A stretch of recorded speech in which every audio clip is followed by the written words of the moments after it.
The air conditioning hummed a sterile, indifferent tune against the sudden, brutal silence. My coffee cup paused halfway to my lips, forgotten, cold porcelain suspended inches from my face. I saw it, not through a window, not across a crowded room, but through the filtered lens of digital betrayal. A photograph. Him. My husband. His arm casually draped around a woman who wasn't me. And between them, caught in the crossfire of their casual cruelty, stood our son.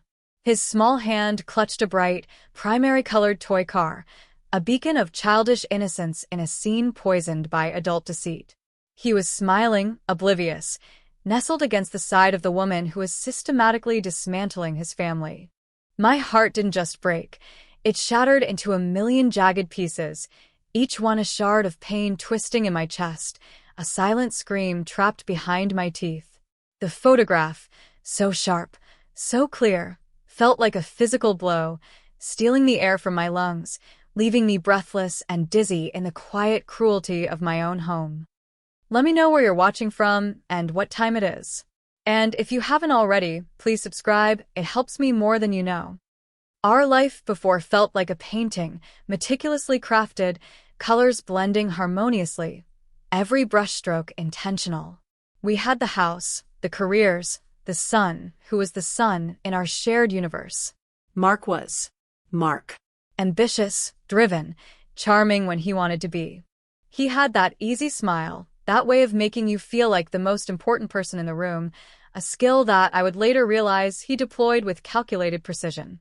We built our life brick by brick, late nights at the office balanced with bedtime stories, weekend soccer games, the comfortable rhythm of a shared existence. My career had taken off in a way I hadn't quite anticipated. I'd started small, a scrappy startup I'd co-founded that clawed its way to the top, eventually acquiring larger, more established companies. One of those acquisitions was a mid-sized tech firm where I would discover my husband's friend worked. My role had evolved. I was no longer just building but overseeing, structuring, holding the reins of a complex, multi-layered organization. It was demanding, yes, but rewarding. It provided security, stability, a future for our son that felt rock solid. Mark seemed proud of my success, or perhaps I just told myself he was. There were subtle shifts I ignored, the way he'd sometimes deflect questions about my day, the slight tension when my name came up in a business article, the growing number of late nights that weren't explained by pressing deadlines. We lived parallel lives in the same house, the connection fraying, almost imperceptibly at first, like a single thread pulling loose from a tightly woven fabric. I was busy, he was busy. That was the easy explanation, the one I clung to. We had the painting, but I was so focused on adding new strokes, I didn't notice the canvas itself was starting to tear down the middle. The first real crack wasn't finding something obvious, like a lipstick stain or a suspicious text. It was subtler, colder. A change in his scent. Not a different cologne, but the lingering perfume of someone else, clinging faintly to his shirt collar, alien and unwelcome. Then the phone calls that stopped the moment I entered the room, the quick, almost panicked clearing of browser history on the laptop he suddenly guarded like state secrets. Little things, each one a tiny prick, building up, making my skin crawl with an anxiety I couldn't articulate. I started watching him, really watching him, seeing the tells I'd been blind to. The forced laughter, the eyes that didn't quite meet mine, the way he'd flinch if I touched his arm unexpectedly. The air between us thickened with unspoken words, with the heavy weight of suspicion I couldn't shake. I tried talking to him, gentle at first. "Is everything okay, Mark? You seem distant." He'd brush it off, blame stress at work, long hours, my own busy schedule. Gaslighting in soft focus. The more I pushed, the higher the walls went up. He became defensive, irritable, turning my concerns into accusations against me. My imagination was running wild, he'd say. I was being paranoid. Maybe I was. The thought was a desperate lifeline in a sea of doubt. But the scent, the guarded phone, the sudden late nights, they were real. They were anchors dragging me down into a cold, dark reality I didn't want to face. The house felt less like a home and more like a stage where we were both performing a play for an audience of one. Our son. We smiled, we pretended, we went through the motions, but the warmth was gone, replaced by a chilling emptiness. I couldn't live in the suffocating space of maybe and what if anymore. The uncertainty was a constant, low-grade fever that drained my energy, stole my sleep. I needed to know. The instinct to protect myself, and more importantly, our son, finally overpowered the fear of what I might find. I hired someone. Discreet. Professional. It felt dirty, like admitting defeat, like our life was something broken that needed outside inspection. But the alternative was slowly dissolving in a corrosive bath of suspicion. The reports came back quickly. Clinical, factual, devoid of emotion. Names, dates, locations. A pattern, a routine. The woman had a name, Sarah Jenkins. Age, occupation, address. And the occupation hit me like a physical blow. She worked at Viridian Dynamics. Viridian Dynamics. The company my company had acquired 2 years ago. The one I now effectively owned. My acquisition had bought her employer. My success had inadvertently created this bizarre, twisted connection. It felt like a cosmic joke, cruel and utterly unexpected. The report confirmed everything, laid bare the betrayal in stark, undeniable detail. Pictures. Receipts. Timestamps. The comfortable rhythm of their deceit, overlapping with the frantic, pretending rhythm of my own life. Seeing her face, knowing she worked within the orbit of my own professional world, sent a cold wave of shock through me. This wasn't just a random affair. It was tangled, messy, dangerously close. The early attempts to save face, to talk it out, they evaporated. There was nothing left to talk about. The facts were brutal, unyielding. My focus shifted instantly. It wasn't about fixing us anymore. It was about navigating the fallout, protecting my son, and figuring out what this grotesque intersection of my personal and professional life meant. Knowing changed everything, but it didn't make things easier. It just replaced the gnawing uncertainty with a sharp, constant pain. The air in the house grew colder. Mark knew I knew, even though I hadn't explicitly confronted him with the evidence yet. My silence was its own kind of accusation. He became distant, almost hostile. Every interaction was fraught with tension, a minefield of unspoken resentments. He spent less and less time at home, fabricating flimsy excuses that I no longer bothered to challenge. The pretense for our son's sake became harder to maintain. Our smiles were thinner, our voices tighter. Our son felt it, the subtle shift in the atmosphere, the way we no longer occupied the same space comfortably. He'd ask questions I couldn't answer honestly, his innocent eyes searching mine for reassurance I couldn't give. The pain of his confusion was almost unbearable. Meanwhile, Sarah Jenkins was a ghost in my professional machine. My company was vast, layered. I didn't know every employee, certainly not someone several levels down in a division acquired years ago.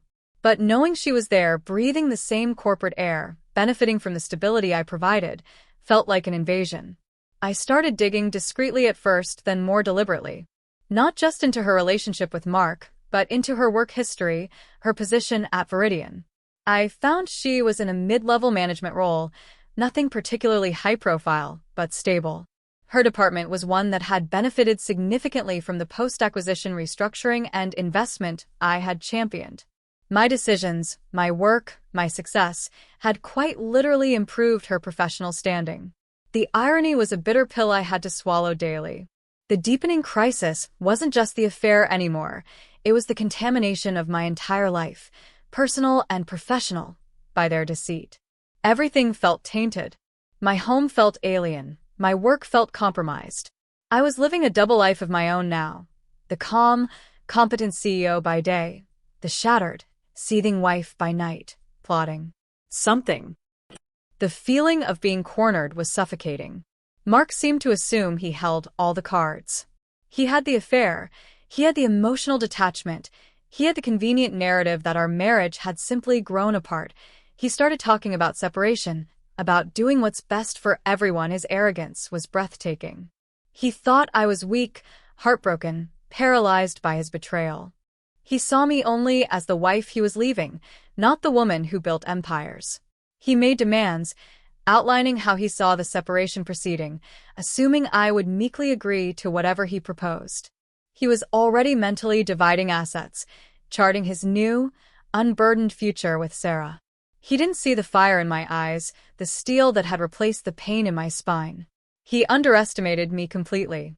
He forgot who he was dealing with, who I had become building my company, navigating boardrooms far more cutthroat than our crumbling living room. The turning point wasn't a sudden realization. It was a slow, deliberate accumulation of cold fury. Each condescending word he spoke, each plan he laid out that conveniently ignored my power, my position, my rights, chipped away at the last vestiges of my old self, leaving behind a harder, sharper core. I stopped reacting. I listened to his demands with a calm I didn't feel, letting him believe he was in control. Inside, though, my mind was racing, connecting dots he didn't even know existed. His biggest blind spot? He had no idea how much I knew about Sarah, about Viridian, about the intricate web of corporate structure and influence that I commanded. He saw Sarah only as the object of his affection, a simple woman he wanted to be with. He didn't see her as an employee, a cog in the machine I owned. And he was about to make a catastrophic mistake, one that would hand me the ultimate leverage without me having to lift a finger. He decided it was time for Sarah to meet our son. He actually thought this was a good idea, a step towards their blended future. He planned a casual lunch, a park visit, something low-key. He told me about it, framing it as a necessary step, another part of his arrogant plan for our family's dismantling. He expected tears, arguments. He got silence. And in that silence, my resolve hardened into something colder than steel. This was it. He had inadvertently walked them both directly into the path of my hidden power. He took our son to a park near Sarah's office, a place with a small cafe and a playground. He messaged me later, a brief, triumphant-sounding note about how well it went, how charming our son was. He painted a picture of a perfect afternoon, a new beginning. He was so pleased with himself, so utterly blind. I found out the details later from a source. Not a spy, not an employee I'd enlisted, but the slightly too talkative waitress at the cafe, who happened to be the sister of someone I knew casually and who recognized my husband from photos. Small world. Cruel world. She described the scene. Mark, looking relaxed, Sarah, looking a little nervous, trying too hard to be friendly, and our son, small and trusting, caught between them. Our son, who despite everything, was an incredibly bright, observant child. He didn't understand the nuances of divorce or infidelity. He understood mommy, daddy, home, and the people in his life. He knew Sarah was the lady daddy spent time with when he wasn't home. He had accepted her presence, simplified it in his young mind. The waitress recounted the moment, the way Sarah smiled, trying to make conversation with him. She asked him about his toys, his school, simple things. Then, wanting to connect on a deeper level, perhaps show Mark how good she was with him, she asked him about me. Not by name, but what does mommy do? She asked, her voice sweet, a little syrupy. Our son looked up at her, clutching his toy car. He thought for a moment, then answered with the simple, direct clarity only a child possesses.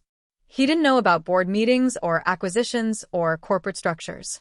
He knew what he heard us talk about, what felt important. He knew my name was on things, that places belonged to me. He looked Sarah Jenkins right in the eye, this woman trying to charm her way into his life, into the space reserved for his mother, and deliver the single, devastating line that changed everything.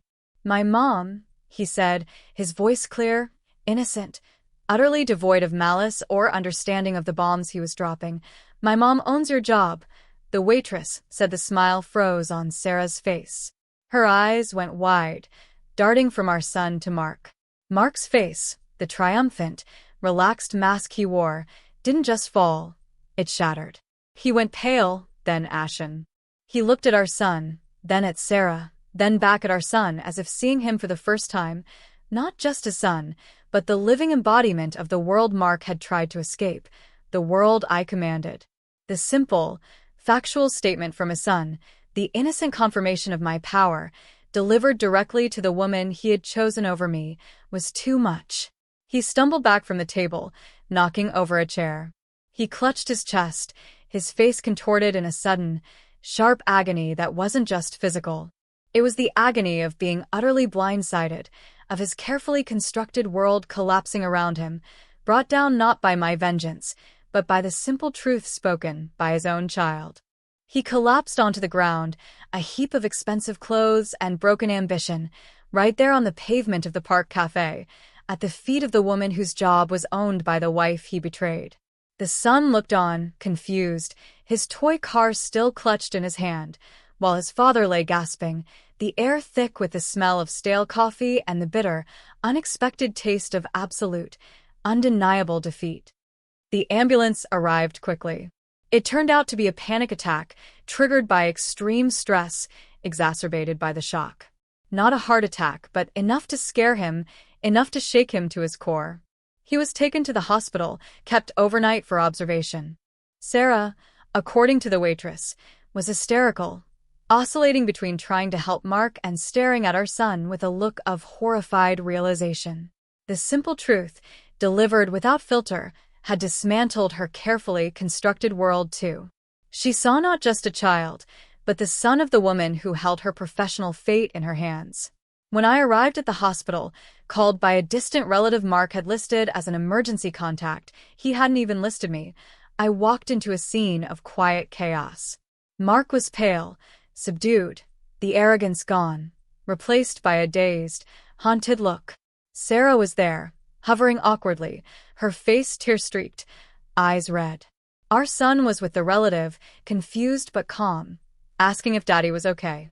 I looked at Mark, then at Sarah. There was no need for a dramatic confrontation. Our son's words had already delivered the definitive blow. Mark looked at me with a mixture of fear and something that might have been shame. Sarah couldn't meet my eyes. She knew. They both knew. The power dynamic had been flipped, brutally and undeniably. My success wasn't just an abstract concept or something to be mildly proud of. It was the concrete reality that dictated her livelihood and, by extension, complicated his escape from our marriage in ways he hadn't fathomed. He had planned to leave me for her, to build a new life. But that new life was built on ground I owned. Sarah left shortly after I arrived, muttering something about needing to get back. She didn't look at Mark, didn't look at me. She just fled, leaving behind the wreckage of her own ambition and complicity. The days and weeks that followed were surreal. Mark came home, physically recovered, but emotionally decimated. The silence between us was absolute, heavy with the weight of the park incident. He didn't mention the affair, didn't mention Sarah. He didn't mention the collapse or our son's words. There was nothing left to say. The power had shifted irrevocably. He saw me now not just as his wife, but as the force that could dismantle his life with a word. His plans for an easy separation evaporated.